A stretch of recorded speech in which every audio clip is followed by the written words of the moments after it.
जय हिंद दोस्तों, कैसे हैं आप लोग।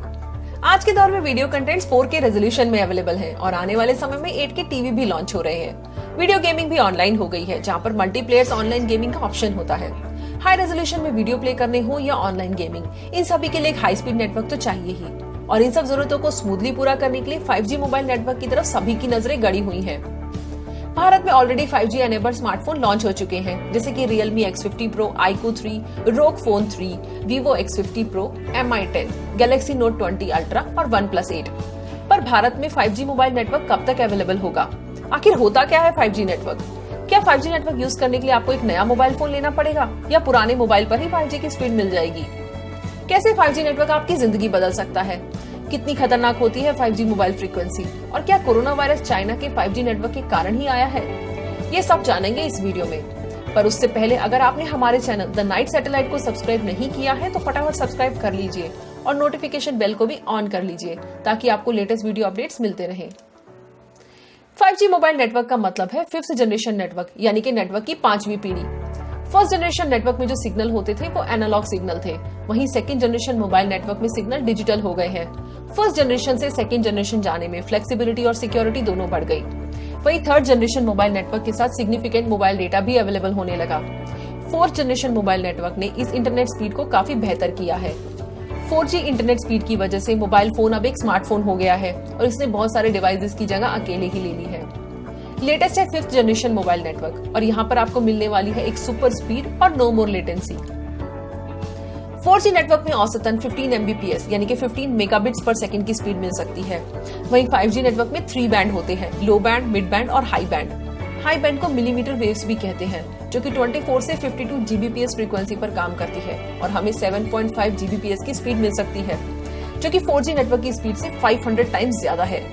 इमेजिन आप एक 3 घंटे की HD मूवी को सिर्फ एक क्लिक पर डाउनलोड कर सकते हैं।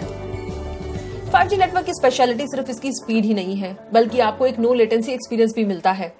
नो लेटेंसी इसका मतलब है अविलंब संचार, इट इज सो क्विक।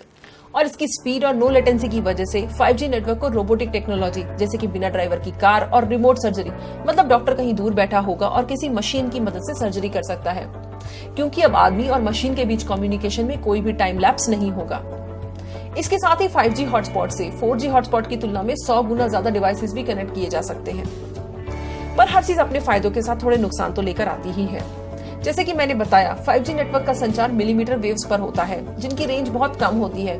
यूं समझिए कि जहां पहले किसी एक जगह एक मोबाइल टावर लगाकर काम चल जाता था, वहां पर 5G के लिए बहुत से टावर लगाने पड़ेंगे। तो ज्यादा टावर्स की वजह से कॉस्ट ज्यादा आएगी और कहीं ना कहीं 5G सर्विसेज ज्यादा महंगी होंगी। इसके साथ ही 5G सर्विस यूज करने के लिए आपको एक नया स्मार्टफोन भी लेना होगा। जी हाँ, आपका 4G मोबाइल फोन अब 5G नेटवर्क पर नहीं चलेगा। 5G नेटवर्क के लिए SoC यानी कि सिस्टम ऑन चिप में 5G एनेबल्ड मॉडेम लगा होना चाहिए। अभी जो SoC 5G एनेबल्ड है वो है स्नैपड्रैगन 765 और 865। इसके साथ ही स्नैपड्रैगन 690 चिपसेट भी लेकर आएगा, जो कि मिड रेंज मोबाइल में यूज होगा। मीडियाटेक भी डायमेंसिटी 800 और 1000 चिपसेट लेकर आया है, जो कि 5G को सपोर्ट करते हैं। क्या 5G फ्रीक्वेंसी खतरनाक है? कुछ साल पहले वर्ल्ड हेल्थ ऑर्गेनाइजेशन और international agency for research on cancer ने पेपर पब्लिश किया था, जिसमें कहा गया था कि रेडियो फ्रीक्वेंसी के ज्यादा संपर्क में आने से हमारे शरीर की कोशिकाएं प्रभावित होती हैं, सेल डैमेज हो सकते हैं, जिससे कैंसर का भी खतरा है। लेकिन यह खतरा तो 3G, 4G और 5G सभी प्रकार के मोबाइल नेटवर्क से है। यहाँ तक कि अगर आपने अपने पास एक पोर्टेबल रेडियो रखा हुआ है तो उससे भी उतना ही खतरा है।